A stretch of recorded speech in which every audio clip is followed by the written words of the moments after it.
as I greet you with Assalamu alaikum wa rahmatullahi wa barakatuh from my home here in Gombak in Kuala Lumpur, and as I seek to address you on the subject, the very important subject of Russia, Syria and AkhirZAMAN, which is a part of the lecture that I could not deliver when I was cut short in my last lecture on the Zionist attack on Syria.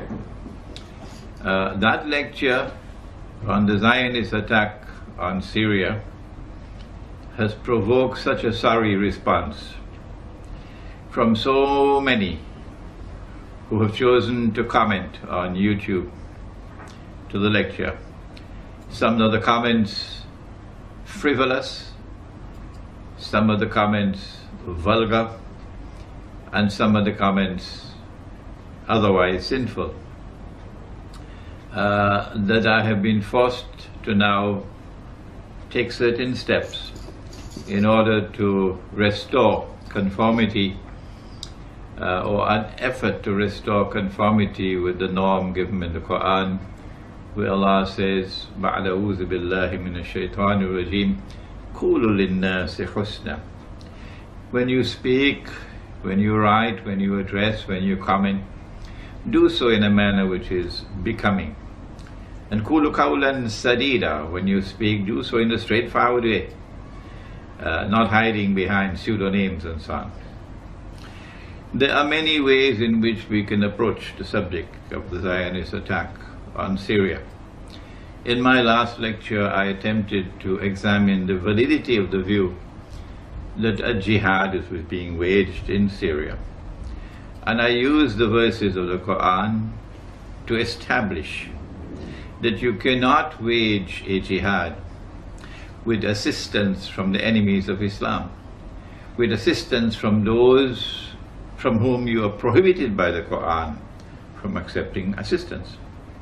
I use Surah Al-Ma'idah, verse number 51, to point out that the Judeo-Christian alliance, which today is the Zionist Judeo-Christian alliance, which has NATO as its military arm, and Saudi Arabia and Qatar and Libya and Turkey as able and willing and enthusiastic members of that supporting and that NATO alliance, clients of the Zionist Judeo-Christian alliance, are actively supporting and funding and training people who are going into Syria to wage that so-called jihad. You should not be angry with me. No, when I point out that this cannot be a valid jihad, when support is coming from these people, weapons are coming from these people, financing is coming from the US Congress, openly, from France, from Britain, openly. They're doing it openly. And if you accept that support and that help and those weapons and so on, you cannot be waging a valid jihad. Don't be angry with me, this is facts. These are facts that I'm mentioning. But then there are those who say we are not at all in any way connected with these Zionists, Saudi Zionists and Qatar Zionists and Libyan Zionists and Turkey's NATO ally, Turkey the NATO ally. We do not accept weapons from them. We do not accept money from them. We do not accept any help from them. Well, I want to suggest to you that a valid jihad cannot be waged alongside an invalid jihad being waged actually by the enemies of Islam. That's not possible. No thinking Muslim will attempt to wage a valid jihad alongside an invalid jihad. What will happen is that as soon as those who have the upper hand in power, and the Quran tells us it's Gog and Magog, they're the ones who control power in the world today. This is my eschatology. If you differ with me and you hold to the view that Gog and Magog have not been released and they're not the ones who control power in the world today, then could you kindly do something? And I'm speaking respectfully, not in any way derogatorily. Would you kindly at least show some integrity by going and searching for the barrier built by Zulkarnain, which is built of iron and blocks of iron coated with copper, and which should still be standing somewhere in the world today, high up in the sky, between mountains. If Gog and Magog have not been really, don't come with this frivolous nonsense. And I make no excuse for that language. The barrier somewhere underneath the earth, that's Disneyland. That's eschatology.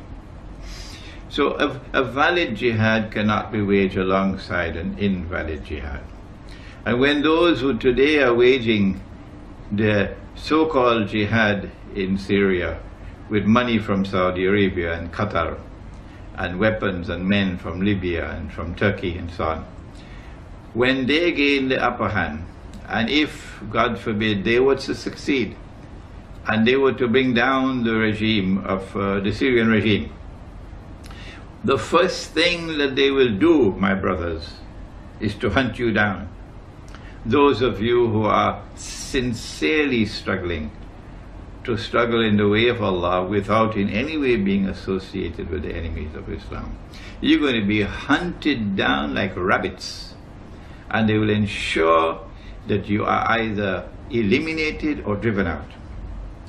So before that day should happen, you should understand from an eschatological viewpoint and a theological viewpoint that not only do you not wage a valid jihad alongside an invalid jihad, but secondly, there is no way that those who are the people of Gog and Magog will not overcome those who are opposed to them in the long run until Nabi Isa alayhi salam returns and they are destroyed.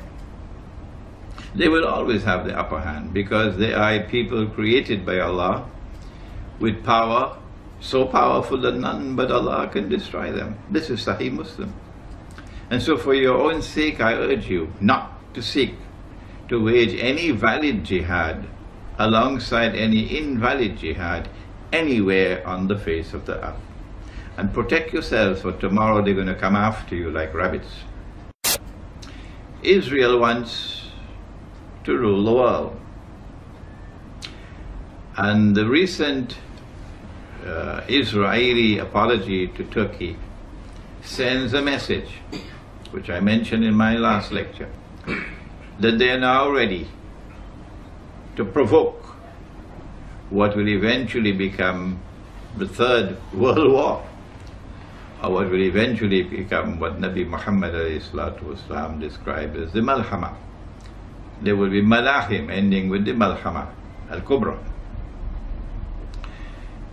I said that it is likely to be a Turkish attack on Syria. NATO therefore attacking Syria because Turkey is a NATO member. And what they're doing is actually baiting Russia. There are other aspects to the analysis. They wanted to install a militantly Islamic regime in Syria, a Salafi regime in Syria that would spit blood and fire against Israel in such a way that Israel can use CNN and Al Jazeera to portray to the world that Israel is now in mortal danger, and therefore get casus bellum, a justification for waging the big wars against the Arabs that have been pre-planned. But you know about this analysis of mine. I made this analysis in Sydney, how long was it, 2000? So they have finessed this methodology of how to bring the masses out onto the streets. And this is what is about to occur. As the masses go out onto the streets, the ones who are going to be targeted are the pro-American regimes in the Arab world. The objective? To get one or more of these regimes to fall through massive demonstrations, anti-American and anti-Israeli demonstrations. So in addition to that, what they're doing is baiting Russia. And today, if I may be able to do so, and if my words can reach to Moscow, today we from the world of Islam, about whom the Prophet ﷺ has said to us that we will make an alliance with Rome, we send a message to Rome. They're probably going to bait Russia with an attempt to slaughter the Christians of Syria. In the same way that one sheikh, an elderly 84-year-old man, was shamefully assassinated with some 49 other people in a masjid while giving a khutbah. Shamefully on you, shamefully. If in your heart there is no regret, if in their heart there is no pain and anger against those who committed this act against that elderly sheikh who was a learned scholar of Islam, I say to you, wait until you go in your grave, and then you will learn to your surprise that you have no Iman at all. None. Not even the weakest of all. Because if you had even the weakest amount of Iman, you detest it in your heart. And so, attacks on the Christians of Syria, we can expect it. Who are these Christians? We know that there are two kinds of Christians in the world. There was Rome, and when Allah sent down the verse of the Quran, Ghulibatir Rome, He was referring to Constantinople, to the Byzantine Eastern Christian Empire. But then, I think it may have been about 100 years or so after the Quran came down, that there was a split, a schism, and part of that empire, part of that Christian world broke away and went and formed their headquarters in the Italian city of Rome, from where Rome had emerged in the first place to move to Constantinople. And then came the Roman Catholic Church. And so you have Western Christians and Eastern Christians. It is the Eastern Christians that Allah is referring to, the ones who remain in Constantinople, when he spoke about Rome. And Nabi Muhammad ﷺ said that we will make an alliance with Rome. These are the people, and I know that our Turkish brothers and sisters are becoming increasingly angry with me when I point out that the Ottoman Empire was consistently at war with Rome, particularly with Russia. You have to prove to me that in every instance that the Ottomans took up arms against Rome, they were doing so in a manner which conformed with the Sharia of Islam, which prohibits offensive warfare, prohibits aggression, prohibits the use of jihad to expand a territory. Not at all, not in Islam. We never fight except in response to aggression or to remove oppression. We never fight unless it be in response to aggression or to remove oppression. And there's a methodology for the removal of oppression, but we don't have the time to discuss that today. And so Rome is Russia today.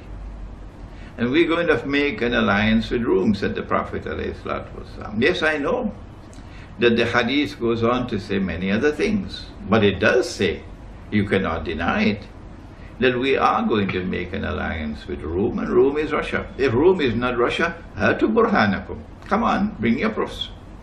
And let us argue the question in a very civilized way, in a scholarly way.